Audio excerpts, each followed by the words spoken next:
সম্মানিত অতিথিবৃন্দ এবং আমার প্রিয় সহকর্মীবৃন্দ, সবাইকে শুভেচ্ছা জানাচ্ছি এবং শুভ অপরাহ্ন।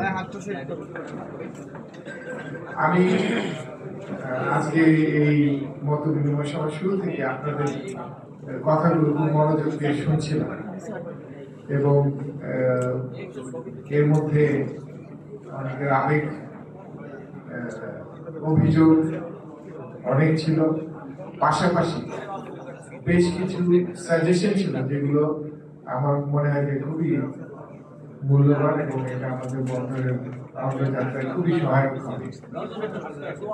আমি যারা এই আমাদের আমন্ত্রণে অনেক কষ্ট করে চট্টগ্রাম থেকেও এসেছেন, ঢাকা থেকে এসেছেন, বরিশাল থেকে, পটুয়াখালী থেকে এসেছেন, সবাইকে আমার আন্তরিক কৃতজ্ঞতা জানাচ্ছি। আপনারা কষ্ট করে আমাদের এই ক্ষুদ্র আয়োজনে এসেছেন এবং আপনাদের অনেক মূল্যবান চিন্তা ভাবনা, আপনাদের অভিজ্ঞতা থেকে আমাদের সাথে শেয়ার করেছেন। আমি বন্দর কর্তৃপক্ষের পক্ষ থেকে সেজন্য কৃতজ্ঞতা জানাচ্ছি। আমি খুব একটা বক্তব্য রাখবো না আজকে, আসলে আপনাদের কথা শোনার জন্যই আমরা এসেছি।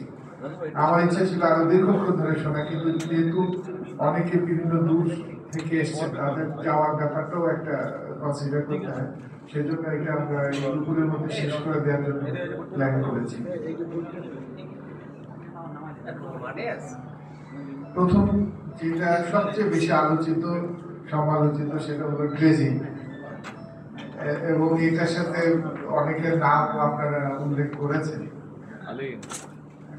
এই ব্যাপারটা হলো এই ড্রেজিং এর যে সময়কালটা ছিল, আমার কাছে এসে মনে হচ্ছে, আমি এসেছি আমার কাছে এসে মনে হচ্ছে এটা একটু দুইটার সাথে সিনক্রোনাইজেশনটা হয়নি। আমাদের পায়রা প্রজেক্টের দুইটা কাজ, একটা হলো এই ব্রিজ নির্মাণ করা আন্দারমানিক নদীর উপর, আর কানেক্টিং যে রোড 6 লেনের, সেটার কাজটা বাকি থেকে যাওয়ার কারণ হলো এই কাজগুলো সরকারি অন্য একটা সংস্থাকে দেওয়া হয়েছে। পায়রা পোর্ট বা মিনিস্ট্রি অফ শিপিং এর যে কাজগুলো ছিল সেগুলো সম্পূর্ণ শেষ হয়ে গেছে। যে দুটো কাজ অন্য সংস্থাকে দেওয়া হয়েছিল এবং পরবর্তীতে অনেকদিন পরে এই কাজটা শুরু হয়েছে, একটা কাজ 18 মাস পরে, একটা কাজ 31 মাস পরে, যে কারণে এই দুটো কাজ একটু পিছিয়ে গেছে এবং যে সিনক্রোনাইজেশন হওয়ার কথা ছিল ড্রেজিং এর সাথে পায়রা পোর্ট সচল করা, সেই সিনক্রোনাইজেশনটা হয়নি।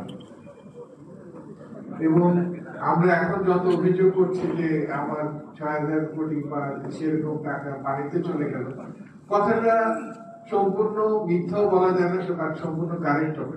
এখানে একটা বড় অংশ ছিল এই জায়গাটাকে স্টাডি করা, এখানকার নদী প্রকৃতি স্টাডি করা, সেটা একটা বড় প্যাকেজ ছিল। একটা প্যাকেজ ছিল ক্যাপিটাল ড্রেজিং, অর্থাৎ নতুন করে একদম মাটি থেকে একটা পথ সৃষ্টি করা। আরেকটা যেটা মেইনটেনেন্স ড্রেজিং, সেটা হলো যেটা পলিউশন পরে সেটাকে ক্লিয়ার করা। তো আমি মনে করি যে প্রথম দুইটা পার্ট সাকসেসফুলি হয়েছে, শেষ পার্টটা যেহেতু আমরা কন্টিনিউ করতে পারি, এটা একটা কন্টিনিউয়াস প্রসেস, এটা যদি কন্টিনিউ করা না যায় এটা পড়ে যাবে। আমাদের বুঝতে হবে যে বাংলাদেশ একটা অ্যাক্টিভ ডেল্টা, এটা একটা পলি প্রবণ জায়গা, এখানে পলি পড়ছে এবং এটা আমি মনে করি যে এটা একটা আল্লাহর আশীর্বাদ আমাদের জন্য।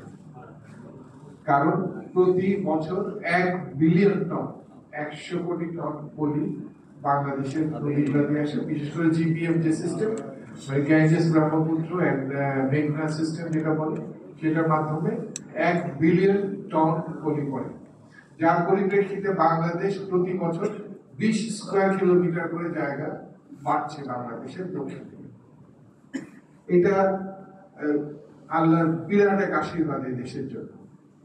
কিন্তু সাময়িকভাবে আমরা যেটা সমস্যা ফিল করছি সেটা হলো আমাদের যে নদ নদীগুলো আছে সেগুলোর নাব্যতা বজায় রাখা, এবং আমরাও যেহেতু নদ নদীর পার্ট, এটা lower part of the river system, সে আমাদেরকেও এই যে সাময়িক অসুবিধাটা আছে এটা মোকাবেলা করতে হবে।